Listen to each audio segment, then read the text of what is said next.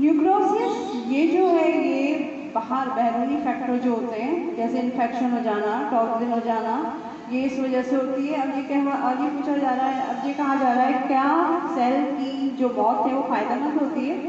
जी हाँ, जो प्रोग्राम शुदा सेल डेथ होती है वो कसीर जानदारों में ख़ास तरीके से नशोनुमा को कंट्रोल करती है। ये मौत जो है ये ख़ास एजू का इख्तिताम का बायस भी होती है। मसलन नशोनुमा पाए जाने वाले इंसानी जीनियन की दुम या किसी एजो के दरमियान वो हिस्सा जिनकी अब मज़ीद ज़रूरत नहीं होती, उन सबको ये इसकी वजह से ये सब जो है वो ख़त्म हो जाते हैं। Two waves of cell death in multicellular organism, apoptosis और self destruction. Program change with lead to sequence of physiological changes in cell by which cells commit suicide collectively called apoptosis, necrosis. This type of cell death which is caused by external factor, that is infection, toxin and tumor, that is accident cell death. ठीक है, यहाँ पर दो आपको तरीके बताएं, जैसे एक बताया आपको खुद ब खुद सेल की डेथ हो जाना और दूसरी एक्सटर्नल जो फैक्टर्स हैं जैसे ट्यूमर हो जाना, किसी भी इन्फेक्शन हो जाना, इस तरीके से सेल डेथ होता है। ठीक है, हमारी बॉडी में दो टाइप्स की सेल डेथ्स पाई जाती हैं। यहाँ तक हम अपने लेक्चर को ख़त्म करते हैं। इंशाअल्लाह अगले लेक्चर में हम नेक्स्ट टॉपिक को कंटिन्यू करेंगे। जब तक के लिए अल्लाह हाफ़िज़।